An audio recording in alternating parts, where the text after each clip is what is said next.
from the drum.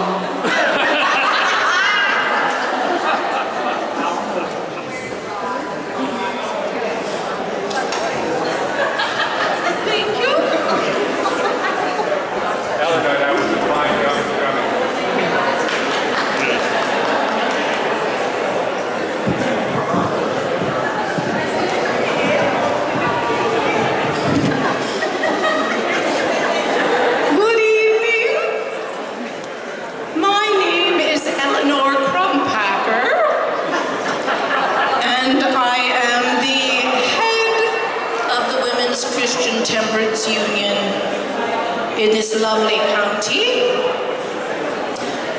I have a network of women who I work with, and some of you have little cards that I've given out, and that is the Women's Christian Temperance Union pledge, and nobody has signed their card.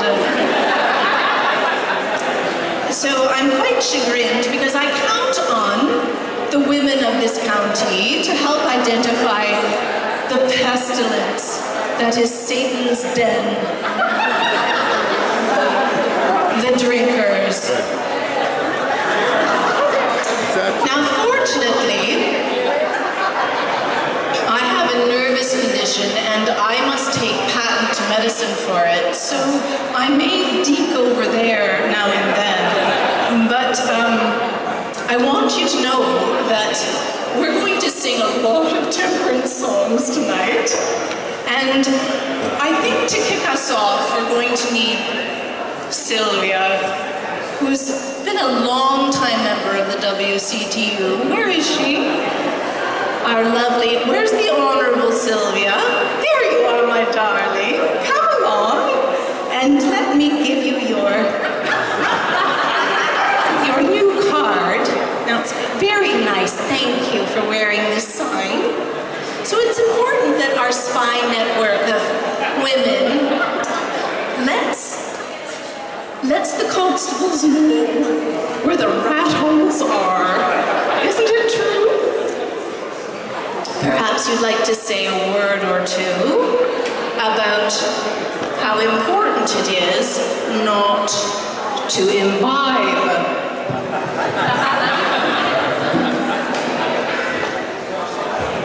Would you like my bass drum to accompany your speech? Only if people aren't paying attention. You know, Sylvia, one thing that can be done if you have a hankering for alcohol is you can adopt a craft like knitting. So I'll stand over there and demonstrate knitting, which is amazing for a misdirected libido. Your chair, madame. It's good for dexterity, too. Well, thank you very much. I am Sophia Jones, the Provincial Member of Parliament for Dufferin-Caledon. Very proud to represent this beautiful community. I also have a second hat tonight, and that is your Minister of Tourism, Culture and Sport.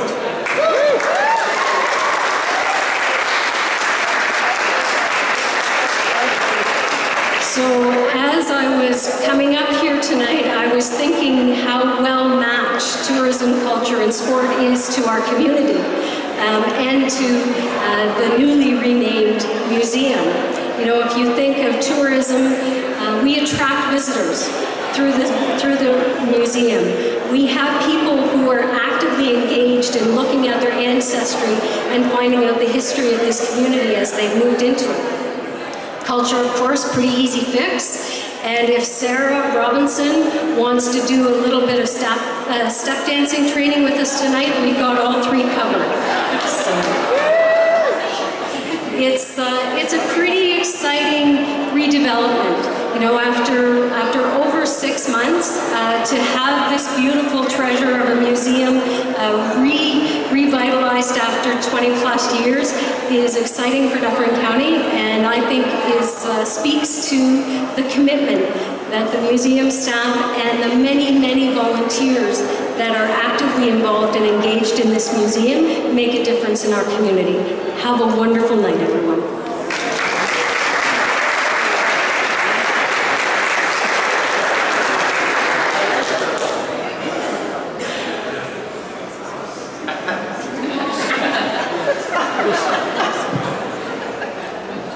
It's not easy subverting the libido.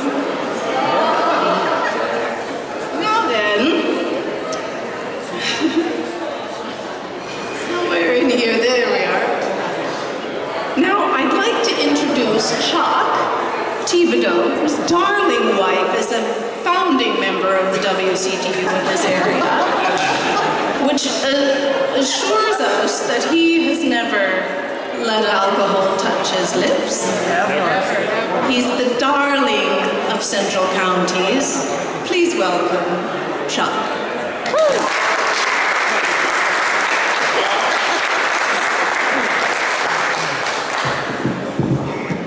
I'm a little taller, it seems. So good evening, my name is Chuck, as I've just found out. I am the Executive Director of Central Counties Tourism. We're the provincially funded not-for-profit that's dedicated to developing and supporting and promoting tourism through Durham region, York region, and right here in the beautiful Headwaters tourism region.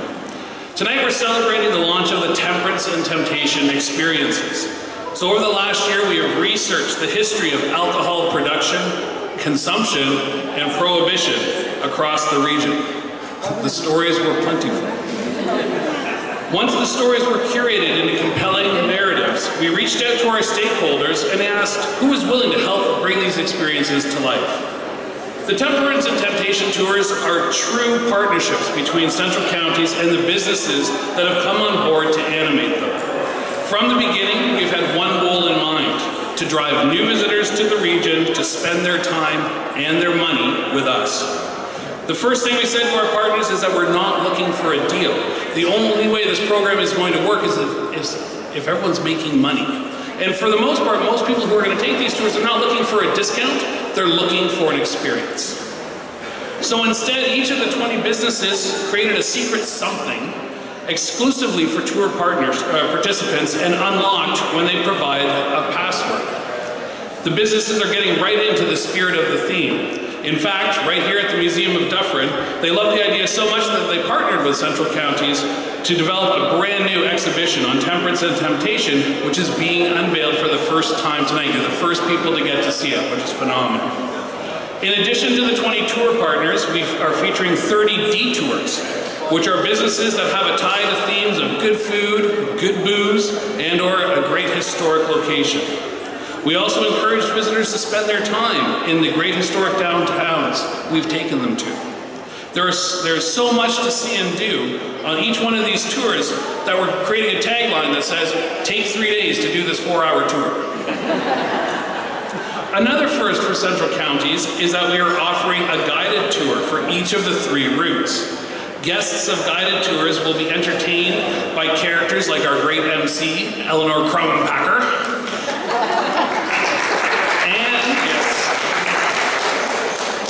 and by the traveling tunes of the Tipsy Temperance Trio. These overnight trips will bring people to our region in the off-season, which is something our stakeholders have been asking us for. This year, 2 paid tours per region are planned, plus a trial run in each region. And if you are a member of the media and you haven't signed up already, there's a sign up at the front desk for you to be part of those trial tours. The hope is that in 2019, we'll conduct 6 to 10 of these per region, between April through June, and then again October through November. In 5 years, I want Central Counties to be as synonymous with temperance and temptation as Kentucky is to bourbon. Thank you. My apologies. The only way this program works is through incredible partners like the ones plying us with alcohol tonight. I would like to thank Grand Spirits Distillery, Last Straw Distillery, Adamo Estate Winery, Galucci Winery, Market Brewing Company, the Second Wedge Brewing, Old Flame Brewing, and Brock Street Brewing for sponsoring this event and being the modern-day bootleggers that they are.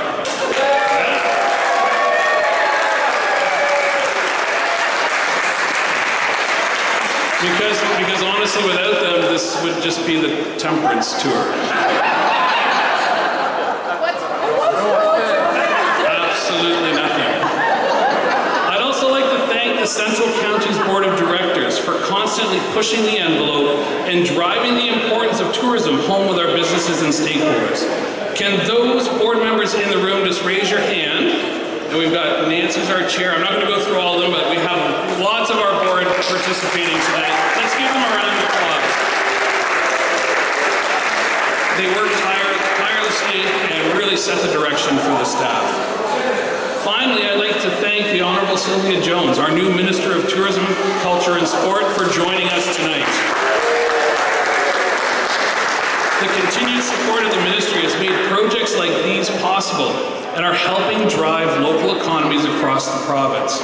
We and our myriad of partners are thrilled that you are here with us tonight. Thank you so much. This is just the beginning of new routes and experiences Central Counties will be developing and launching with partnerships throughout the region. Each year, more and more businesses and municipalities are reaching out to determine how they can include tourism as part of their ways to increase visitation and revenues.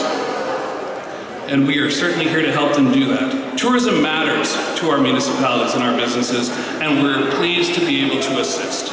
So, without any further ado, I would like to introduce you to Chris Wilson, who researched and curated the 3 Temperance and Temptation tours. His passion never waned throughout the process, and the end result is a testament to this. He's a multi-talented gentleman who's also playing in the band tonight. And I've asked Chris just to spend a couple minutes to talk about his experience as he put these together. Thank you so much for being here.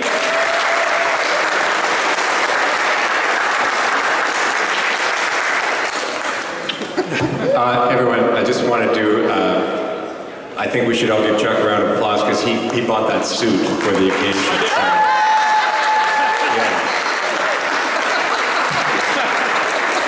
You know, he said, last time I wore a suit was at my wedding. What other reason is there to wear a suit? Fantastic. I've been at this myself since last June, so a little over a year. And, so my background is, although it might not be obvious from what you've heard so far, I'm actually a freelance musician in most of my time. And I have a theater background and a bit of a research academic background. So of course, you know, it's easy to find work that, you know, incorporates all of these aspects of your life. No, it's next to impossible. Until the last year, I finally found something where I feel like I can really apply myself to. So I've been personally very thankful for that. I do want to acknowledge, by the way, before I go any further, even though it's not obvious that I'm a musician, it is obvious that these two fellas back here are. So that's Max Kelly on the banjo, and this is Jesse Corrigan on a few instruments. And so, yes, we have been having a good time getting this music together so far, and we will continue to do so. So we will be the band that follows the tours around. And we're really looking forward to that. Okay, so one of the questions that perhaps some of you might have, I know a lot of people said that to me, is there was Prohibition in Canada? I didn't know that. You know, I mean, Ms. Crumpacker here knows all about that. But, so yes, there was. There was actually full federal prohibition during World War I. But before that, there was 2 different federal regulations, one called the Duncan Act, one called the Scott Act. And basically what these allowed to happen is local constituencies could take a vote on whether they wanted their area to be dry or not.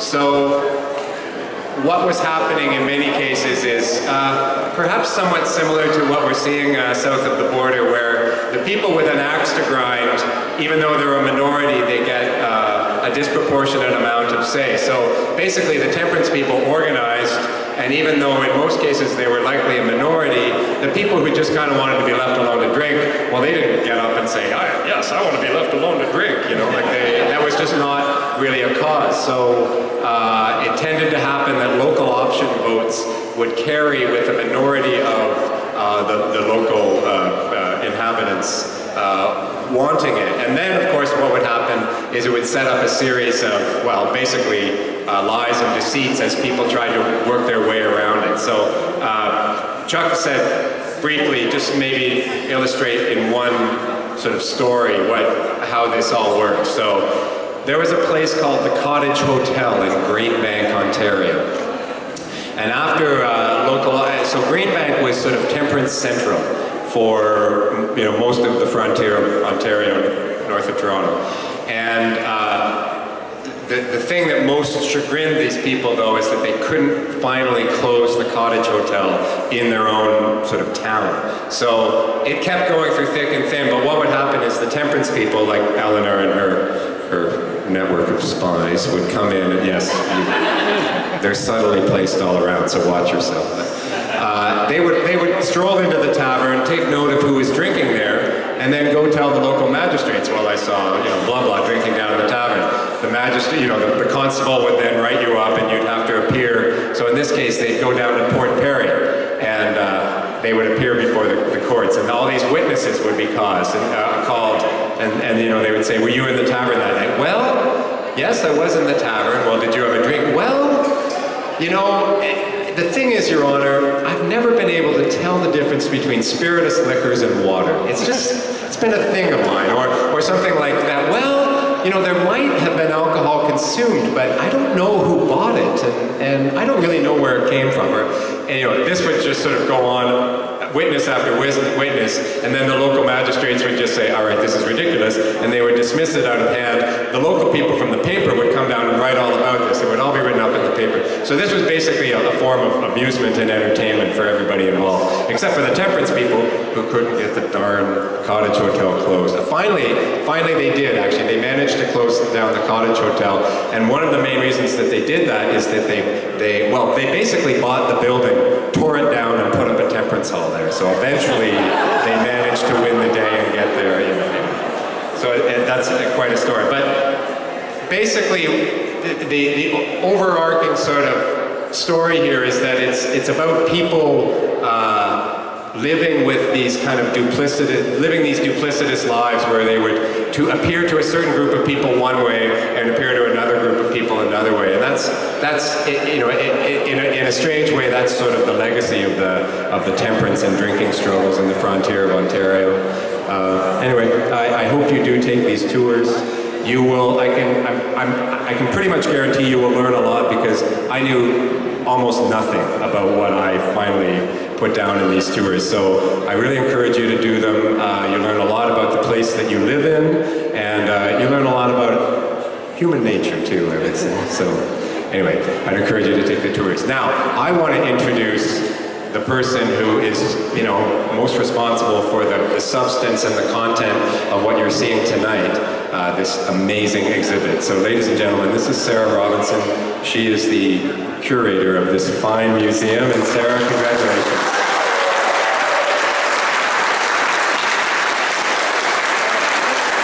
Thank you so much for Chris. And I just have to say, Chris is an amazing scholar, and it's been so fun to trade anecdotes back and forth. Like hilarious stories coming out of this, as you can imagine. Read the exhibit. All right, so we've had a bit of a makeover, and so I want to first gauge the crowd and see who is here for the first time to the museum. If you could raise your hands. Great. Good crowd. And if everyone else could raise your hands if you're new to the museum. What did I say before? Not new to the museum. If you've been to the museum before. Fantastic. Okay, great. So we've had a bit of a makeover, and we're very interested in talking to you. If you see staff around with these little name tags on, please come up to us, let us know what you think, and we're very interested in your feedback. We also have a comment box over here. And for those of you who don't know, this Temperance and Temptation exhibit is actually the first phase of a multi-phase project. And I'd like to take a few minutes to just give you an idea of how this renovation started and what our next steps are. So we actually started with one major project, which is the Cornflower Glass Gallery, after receiving a Canada 150 grant. And as a small staff of just 11 people, we were like, look at us, way to go, making waves in the community, this is great. And then it was only a month later that we actually entered into a partnership with Central Counties Tourism, and our minds were absolutely blown. Again, for a small community museum, this is a big deal for us. As part of the renovation, we wanted to modernize this expansive gallery space, but still keep the cozy atmosphere.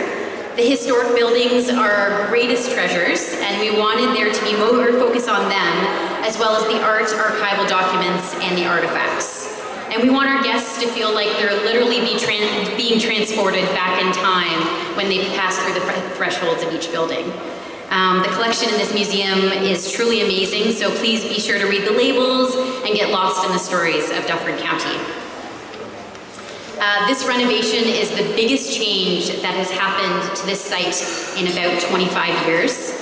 And this is especially exciting for us considering the entire interior project was 100% funded by grants, sponsorship, and private donations, which means the project was completed at no added expense to the taxpayers of Dufferin County. So, responsible. The next steps for us are completing our lighting projects in our locally crafted exhibition cases, and then of course the Cornflower Glass Gallery, which will open in October of this year.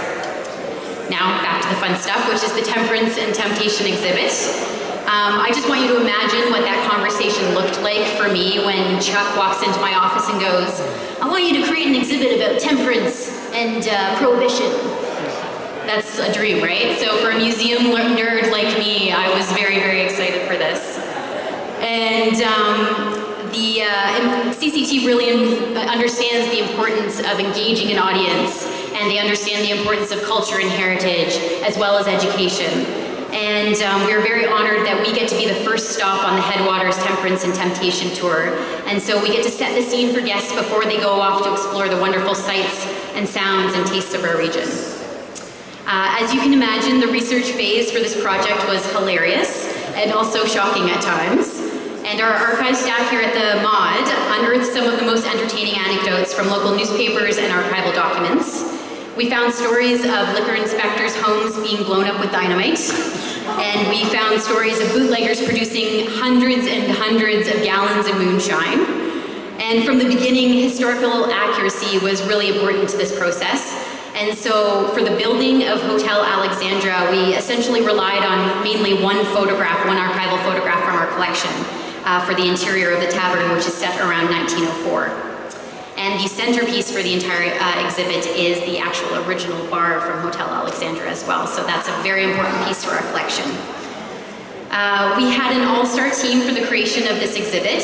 Alexandra of Dingbat Design is the creative mind behind the exhibit panels that you see over here. She brought our vision to life with these deep, rich colors, and she has such an eye for detail. So thank you to Alexandra, and thank you to Screen Art for creating these beautiful panels.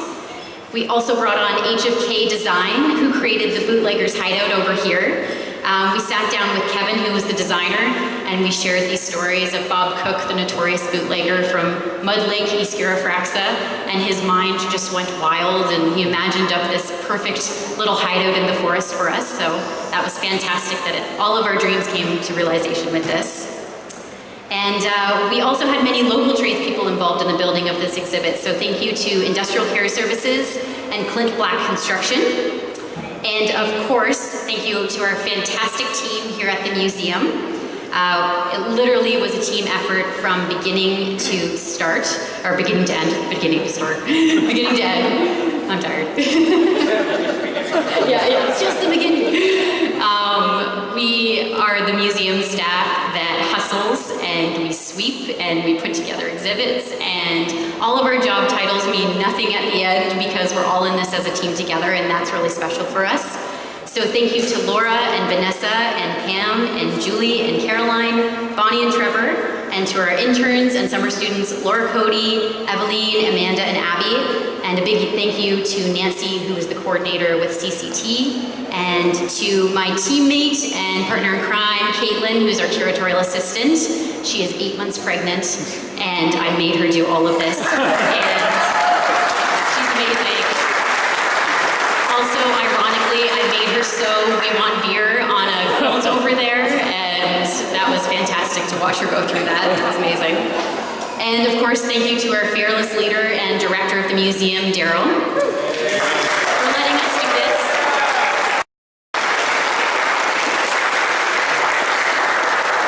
And of course, one big thank you to Central Counties Tourism and the Ministry of Tourism, Culture and Sports for sponsoring the exhibition. We can't wait to share this with our community, and we can't wait to share it with visitors to our community.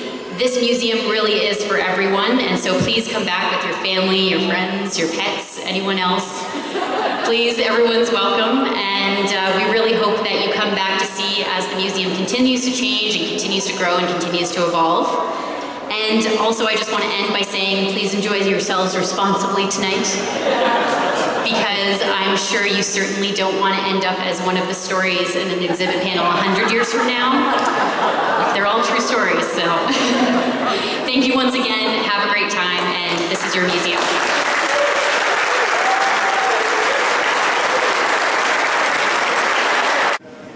I was all knitted out, so this is perfect timing.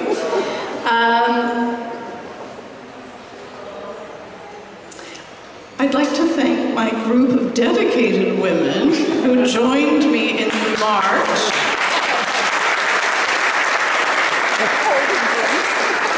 It's not easy to fight the evil scourge of liquor in the area, but we have prepared a little song for you, which I believe is a very wholesome understanding of what moonshine really is. Boys? 1, 2, 2.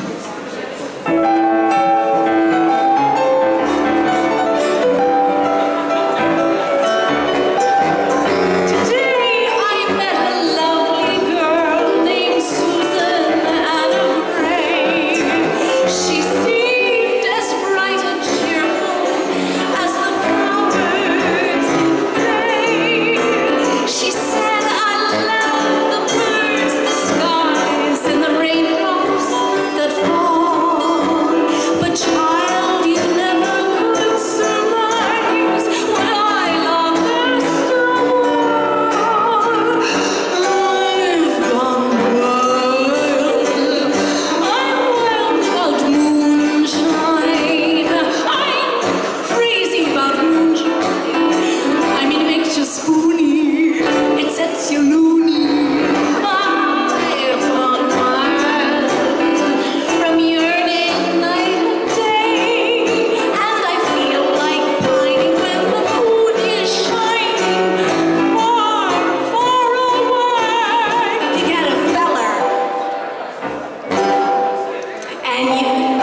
drum solo. Would anyone like to hear my button? I did that once at church. Okay, so folks, one of the things that, one of the sources of the music for this was actually the archives.